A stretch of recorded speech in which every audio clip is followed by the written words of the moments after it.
दोस्तों स्वागत बा रउआ लोग के हमारे चैनल में। तो आज अवधेश प्रेमी के सॉन्ग के वीडियो के रिलीज डेट आ गई बा। तो रउआ लोग जानी कब और कितने बजे सॉन्ग रिलीज हुई और कहिया हुई। तो रउआ लोग हमारे चैनल पर नया बने तो रउआ लोग हमारे चैनल के सब्सक्राइब कर दी और बेल आइकन दबाना ना भूलब। बहुत ही ब्लॉकबस्टर सॉन्ग के बारे में अपडेट लेके आयल बानी। तो रउआ लोग तैयार हो जाए, अवधेश प्रेमी लेके आ रहा बा बहुत ही ब्लॉकबस्टर हिट सॉन्ग का वीडियो धान के रोपनिया। हाँ दोस्तों, धान के रोपनिया इसी सॉन्ग के बारे में आज हम अपडेट देवे वाला बानी। तो रउआ लोग तैयारी हो जाए, बहुत ही ब्लॉकबस्टर सॉन्ग लेके आ रहा बा।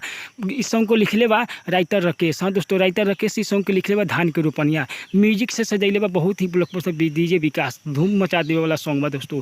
धान के रोपनिया फर्स्ट सॉन्ग बा, रोपनी सॉन्ग अवधेश प्रेमी के गाए हुए हैं अवधेश प्रेमी। बहुत ही ब्लॉकबस्टर सॉन्ग बा। तो वो लोग डीजे पर तहलका मचाती इस सॉन्ग के बजाय खूब। ऑडियो सॉन्ग तो रिलीज होते ही दोस्तों बवाल धमाल मचा दिले बा। अब देखी वीडियो रिलीज होते ही कार रिएक्शन हो रहा बा। वो लोग देखी बहुत ही ब्लॉकबस्टर सॉन्ग बा धान के रोपनिया।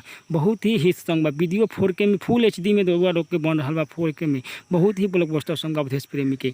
तो वो लोग यूट्यूब चैनल पे जाइए और ऑडियो सॉन्ग सुनी और वीडियो सॉन्ग रिलीज हो रहा बा 2 से 3 दिन में। तो वो लोग देखी बहुत ही ब्लॉकबस्टर सॉन्ग बा, हिट सॉन्ग बा दोस्तों, हिट है बॉस। बहुत ही ब्लॉकबस्टर सॉन्ग बा वीडियो सॉन्ग धान के रोपनिया। तो बहुत ही प्यार दुलार दी अवधेश प्रेमी के। हमारे चैनल के फॉलो करी, तब वो लोग के बहुत ही ब्लॉकबस्टर हिट सॉन्ग के बारे में बता अपडेट मिलत रही। हमारे चैनल के लाइक जरूर कीजिएगा, बहुत ही मेहनत पड़ रहा है दोस्तों। बहुत ही ब्लॉकबस्टर हिट सॉन्ग अवधेश प्रेमी के